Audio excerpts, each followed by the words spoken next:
Innalladzina qalu rabbuna wa tsumastaqamu, artinya setelah melafazkan la ilaha illallah dia enggak pernah maksiat. Kata Abu Bakar, kamu mentahmilkan ayat ini secara salah. Kalau kontra iman paling fatal adalah melakukan syirik. Kita jangan terpaku oleh kata-kata harus akhirnya la ilaha illallah.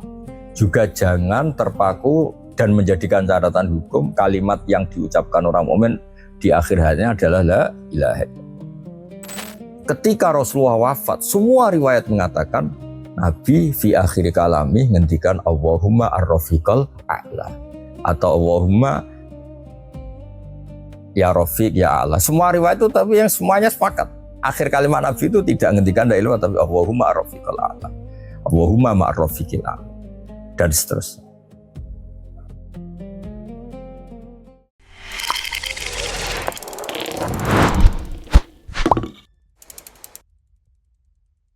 Assalamualaikum warahmatullahi wabarakatuh.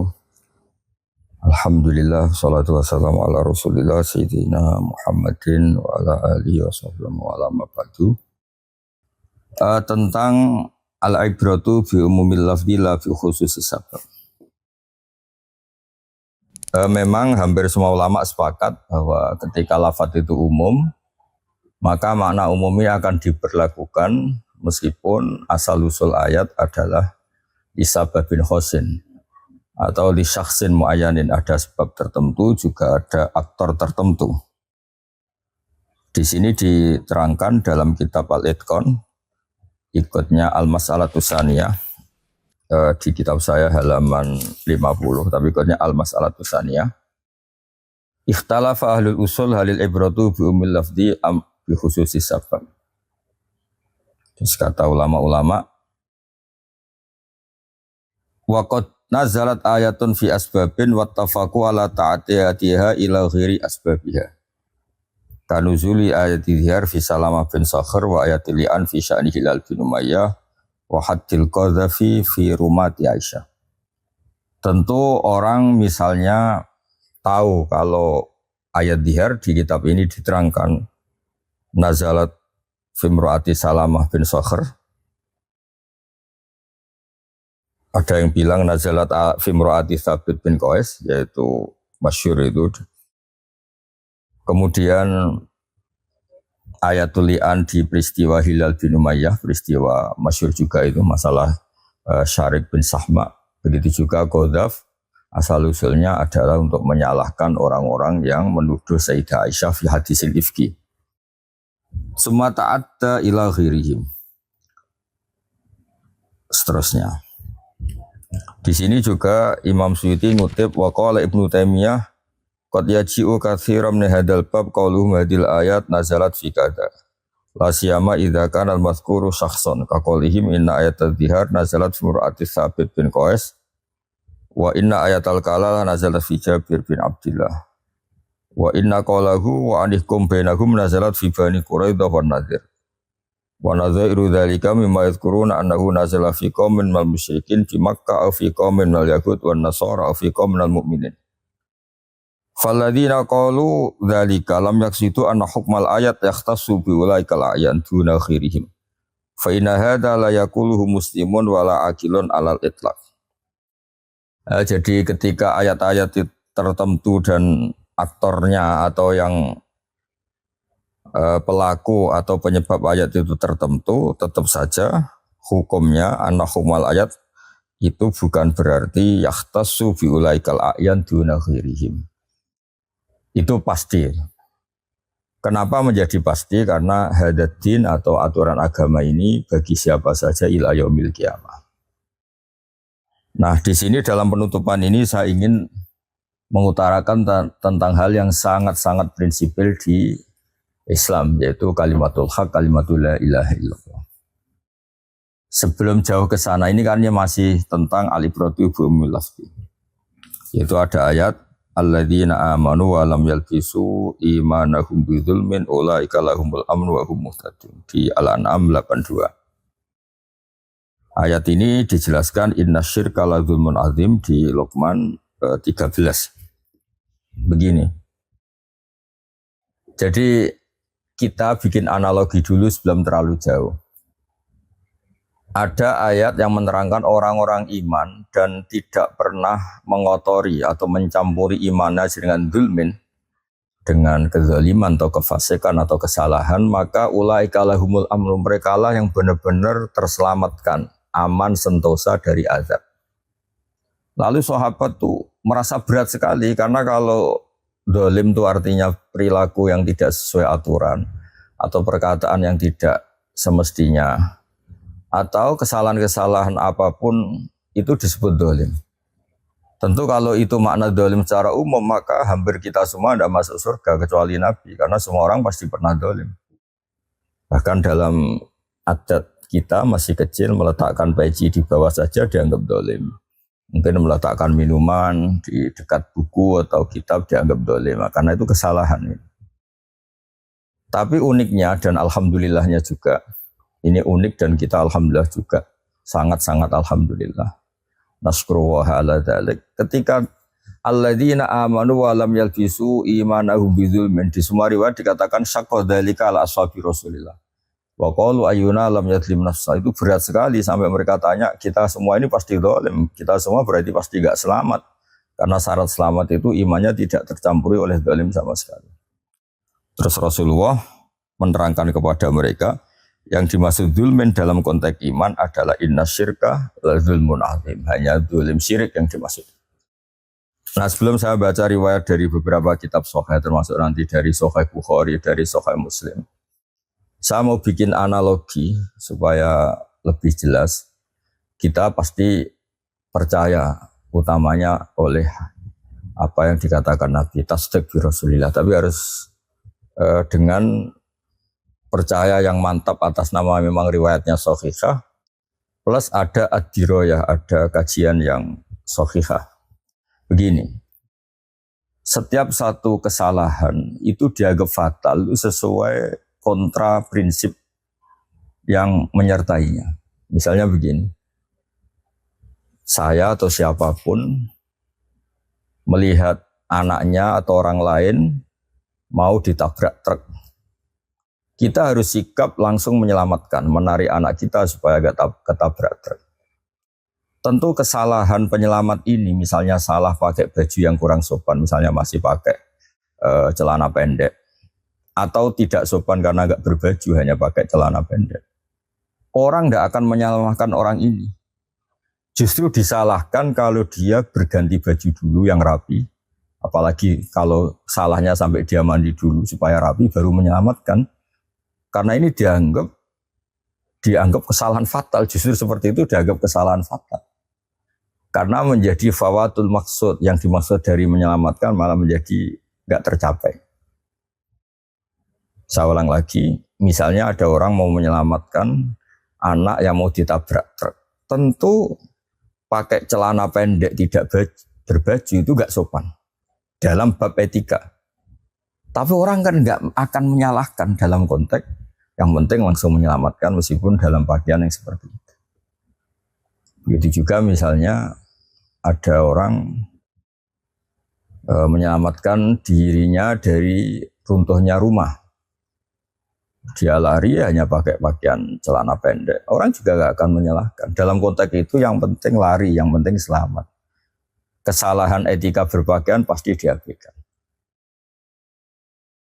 Begitu juga misalnya kita punya emas 1 kilo, mau ada garong atau mau ada bahaya apa, karena itu bahaya, ya emas itu kita ambil, kita selamatkan. Meskipun pas kita menyelamatkan mungkin bagian kita kurang sopan, kurang pas.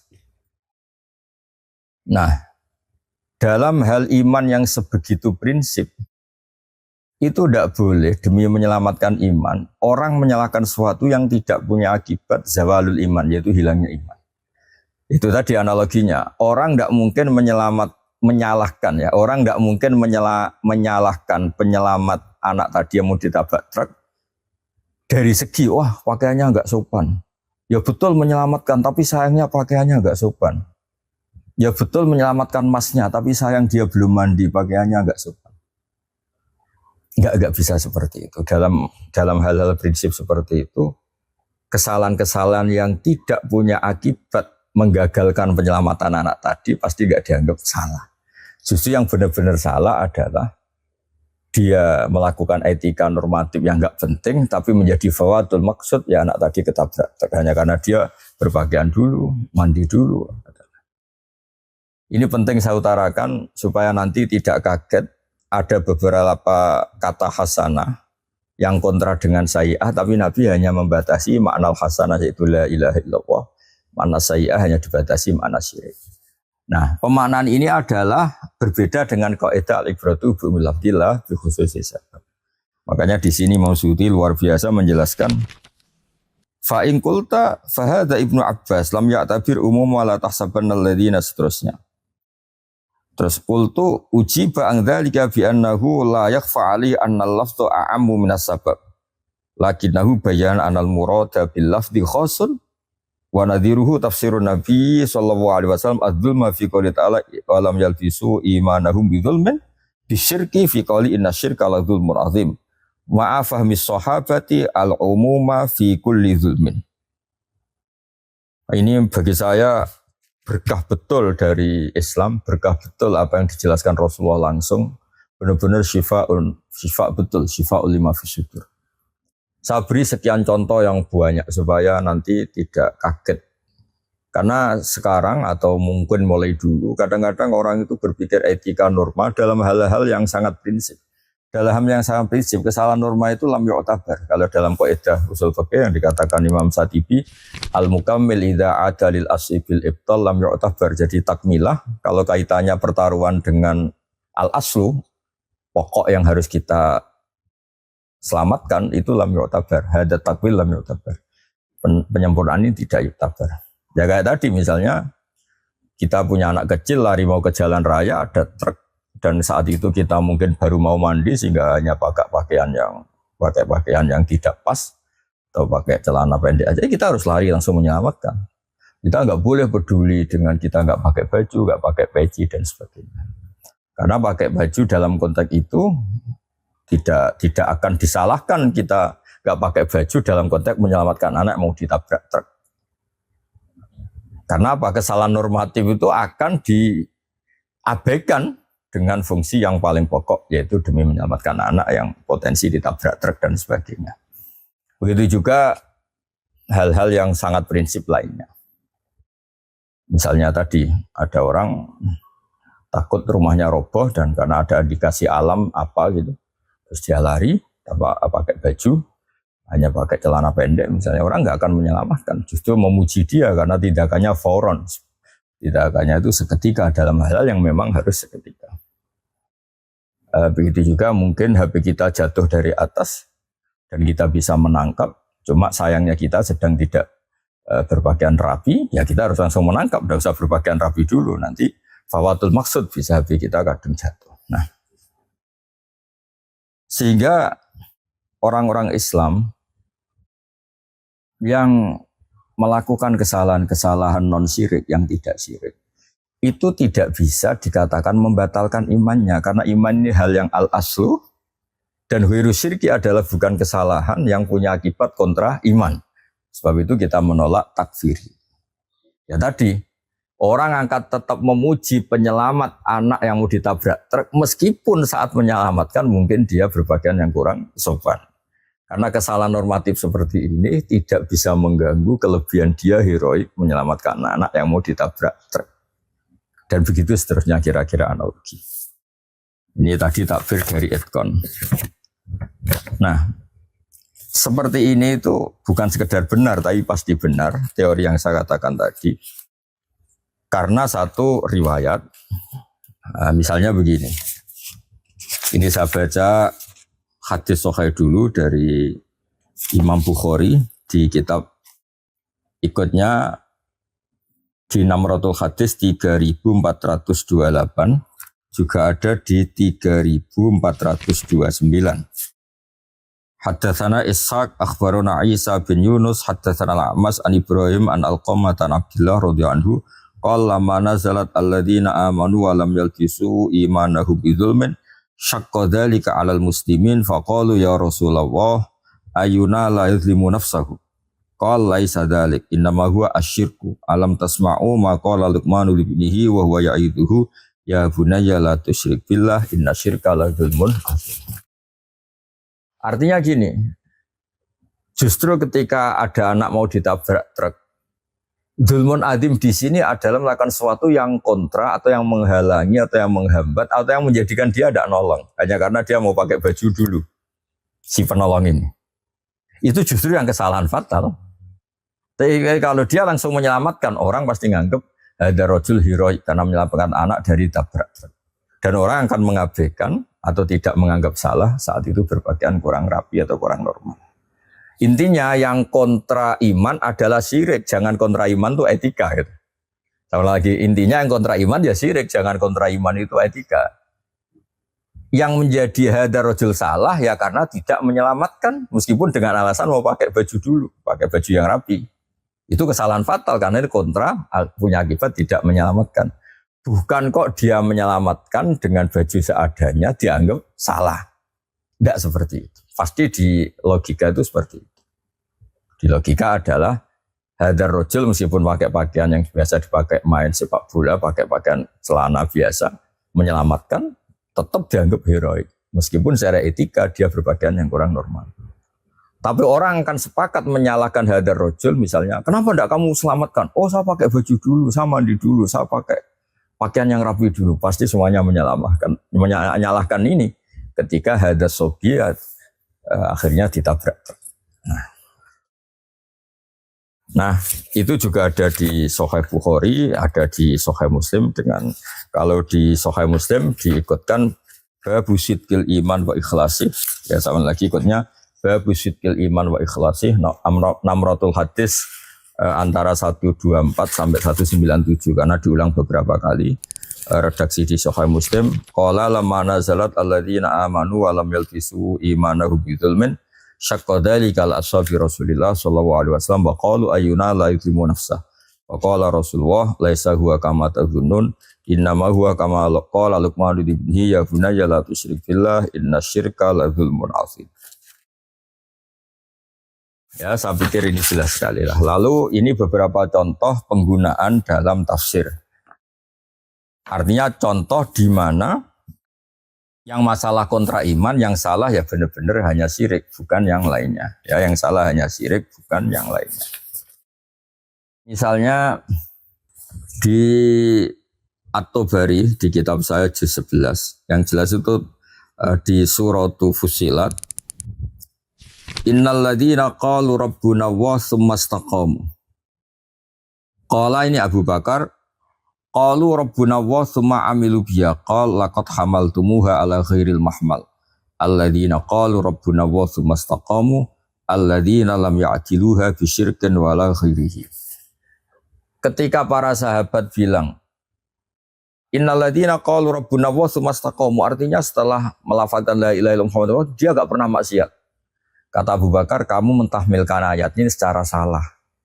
Kalau kontra iman paling fatal adalah melakukan syirik.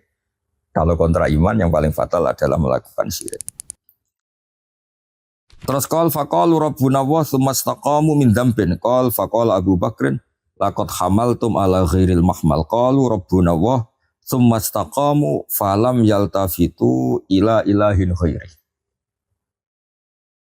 Jadi ketika sahabat lain selain Abu Bakar saat itu meyakini yaitu melafadzkan la ilaha illallah, kemudian dia tidak pernah dosa. Abu Bakar bukan seperti itu, melafadzkan la ilaha illallah kemudian tidak melakukan syirik sama sekali. Ini bukan berarti Abu Bakar membolehkan dosa, enggak, sama sekali enggak. Tapi pikiran itu salah. Salahnya adalah masa iya dalam mau menyelamatkan anak kecil dari ditabrak truk, orang menyalahkan hanya si penyelamat ini tidak pakai baju yang apa? Normal, atau tidak pakai baju yang sopan. Orang pasti akan mengabaikan kesalahan ini karena dia berhasil menyelamatkan anak kecil tadi. Ini bagus sekali ini. Begitu juga di ayat ini yang contoh lagi. Man jaa bil hasanati falahu khairum minha. Wa hum min faza'i yawma idzin aminun wa man jaa bis sayyi'ati fakubbat wujuhuhum finnar. Di sini di tafsir Jalalain diterangkan man jaa bil hasanati la ilaha illallah Kemudian wa man jaa bisayyi'ati ayyi syirki fakubbat wujuhum finnar. Ini bagus sekali. Ketika taruhannya iman, maka kontra atau perilaku yang membatalkan iman hanyalah syirik. Jangan sesuatu yang prinsip dibatalkan oleh kesalahan yang tidak prinsip. Ya tadi, kalau dalam kondisi normal acara sosial yang bersifatnya etis, tentu orang datang pakai celana pendek salah. Orang datang mungkin kurang mandi dan bau salah. Tapi orang yang bau ini pun yang pakainya enggak normal, enggak dan bau, tapi menyelamatkan anak kecil secara fauron, orang akan menganggap heroik dan tidak menyalahkan pakaian seperti itu. Jadi intinya kontra iman adalah syirik. Jangan iman itu dilawan sesuatu yang tidak prinsip. Sebab itu keyakinan ahli sunnah wal jamaah bukan mengkafirkan orang yang melakukan dosa. Memang salah, melakukan dosa itu salah, tapi tidak sampai menjadi kafir. Makanya kita menolak takfiri. Itu yang tadi di tafsir Jalalain. Jadi ini sudah lengkap. Nah, kemudian yang terakhir sebagai sumbangan saya secara pribadi juga saya yakin juga pahala ini untuk orang-orang yang mengajarkan kita, karena man sanna sunatan hasanatan falu ajruha cuman amila biya yaumil qiyamah. Orang-orang yang spesial bagi kita, guru-guru kita, Mbah Maimun, bapak saya sendiri, beberapa masuk Pak Kures, semuanya orang-orang Baitul Quran, Habib Ali, Habib Husain, semuanya termasuk orang-orang DPPAI Universitas Islam Indonesia, juga para pendirinya. Orang-orang yang baik pasti amalnya dicatat oleh Allah, wa naktubu ma qaddamu wa atharuh. Sebagai penutup sesi ulumul Quran, saya akan menerangkan. Banyak orang yang sering meriwayatkan hadis mangkana akhiru kalamihi la ilaha illallah dakhalal jannah. Orang yang akhir kalamnya la ilaha illallah dakhalal jannah. Tapi riwayat-riwayat yang mutawatirah yang terkenal sekali hanya mangqala la ilaha illallah dakhalal jannah, kan tanpa ada catatan akhiru kalami. Tanpa ada catatan mangqala akhiru kalami atau mangkana akhiru kalamihi la ilaha illallah dakhalal jannah. Riwayat yang umum yaitu mangqala la dakhalal jannah itu yang kita pakai. Sebab amalun nas, amalul ulama tetap mengapresiasi, tetap mensolati, tetap menghukumi Islam orang-orang mungkin yang setruk lama baru meninggal.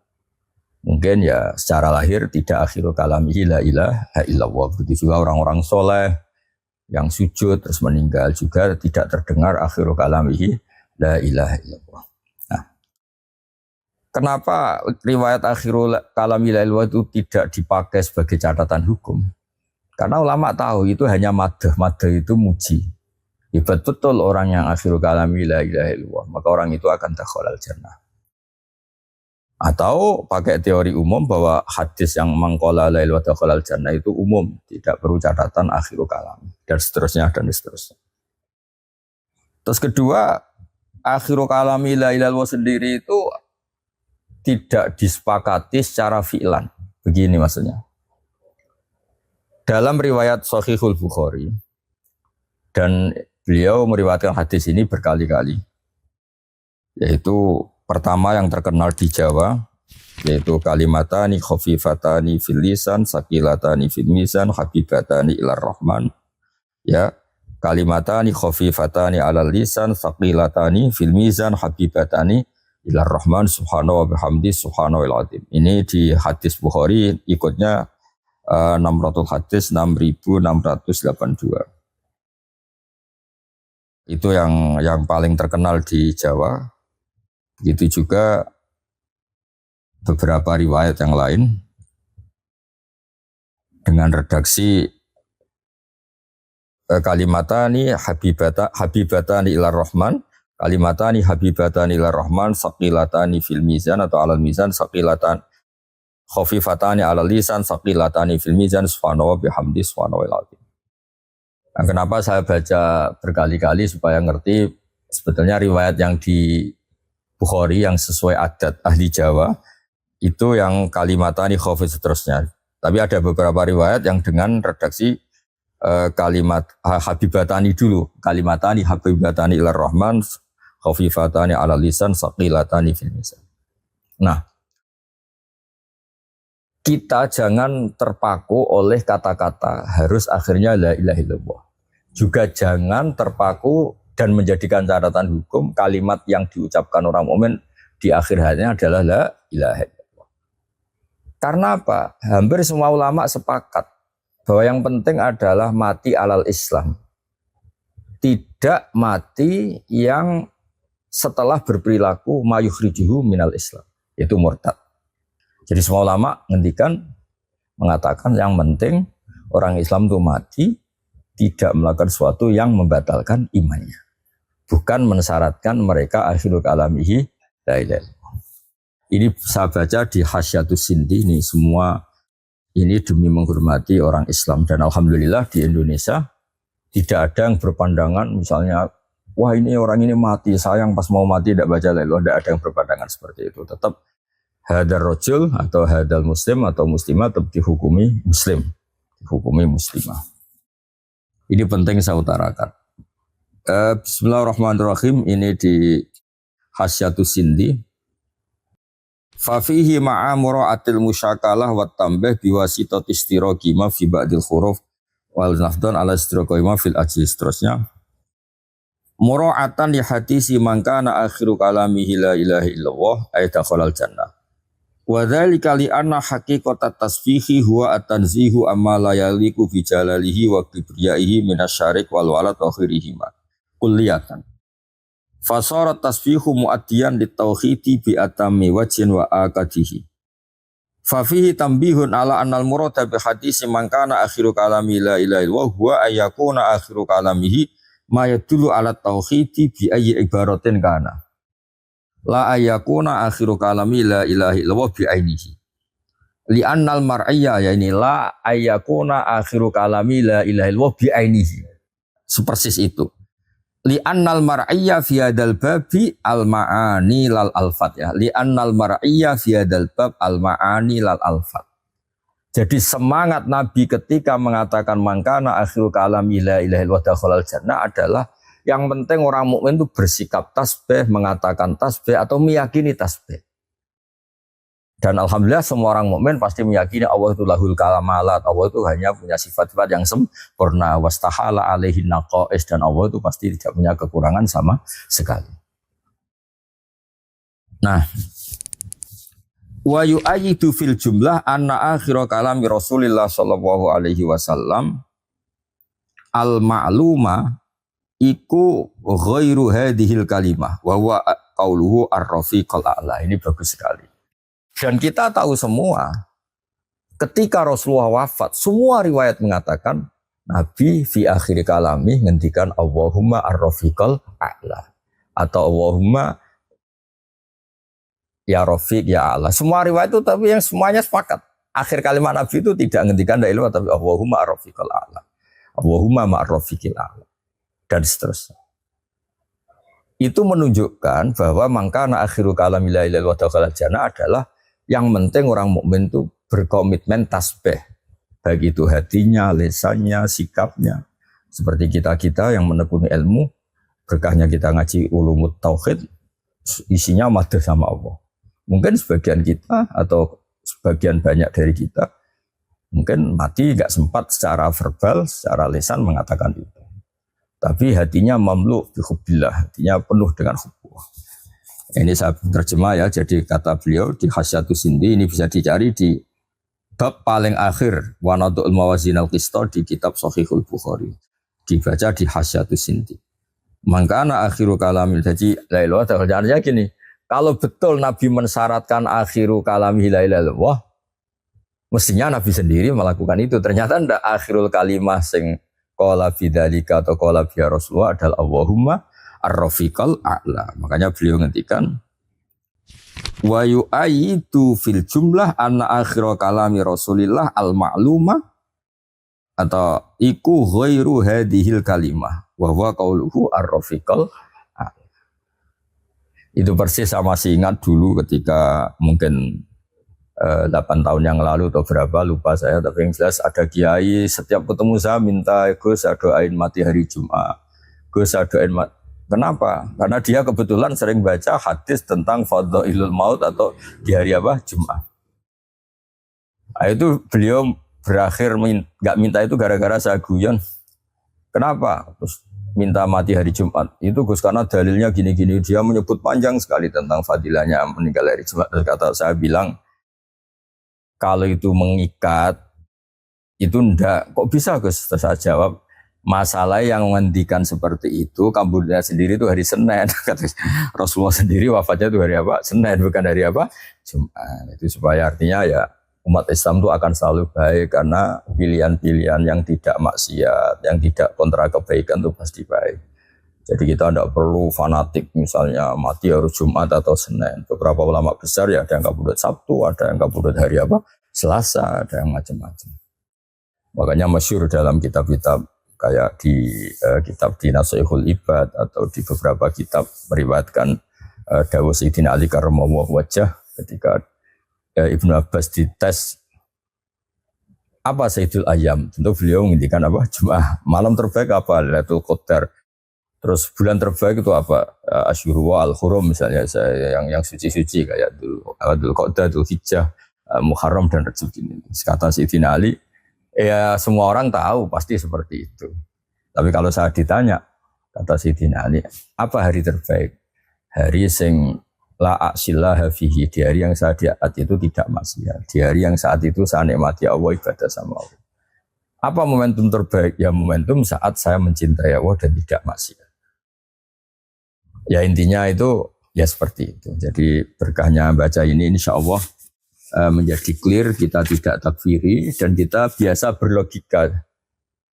Ya biasa berlogika, tentu kita tidak menyalahkan lelaki atau tim SAR atau mungkin apa sajalah yang menyelamatkan orang tenggelam, misalnya dalam posisi kebetulan dia hanya pakai celana pendek misalnya. Orang tidak akan menyalahkan itu. Justru menyalahkan ketika membiarin yang mau tenggelam hanya karena mau pakai baju dulu. Nah kira-kira seperti itu di ayat alladzina amanu wa lam yalbisu imanahum bidzulmin. Kesalahan kontra iman ya tentu syirik. Jangan kesalahan iman disalahkan dengan hal-hal yang normatif. Itu Masya Allah luar biasa Rasulullah SAW jika meluruskan faham sahabat yang mengartikan dzulmin di sini adalah mutlaqul dzulmi yaitu wa tusya' fi ghairi mahalli. Tapi langsung dibetulkan oleh Rasulullah, laisa huwa kama tadhunnun innama huwa kama qala Luqman ibnihi. Seterusnya itu ya bunayya la tusyrik billah innasyirka la dzulmun. Ya alhamdulillah meskipun saya tahu beberapa kita sudah ngerti kitab ini, ngerti redaksi ini, ngerti ibarat ini. Tapi tentu tetap baik ketika kita sesama muslim, sesama pecinta Al-Quran, saling melengkapi. Dan mungkin insya Allah berkahnya ini mudawwan, fi kutubi aslafina sholihin, di kitab-kitab orang dulu. Maka tetap nanti insya Allah dalam video atau dalam buku yang direncanakan oleh PSK, kemarin saya juga diamanati oleh Pak Kores, supaya ini mudawwan, menjadi apa tadwin, menjadi dokumentasi ilmiah yang luar biasa. Alhamdulillah, semoga ini menjadi kebaikan kita. Wassalamualaikum warahmatullahi wabarakatuh.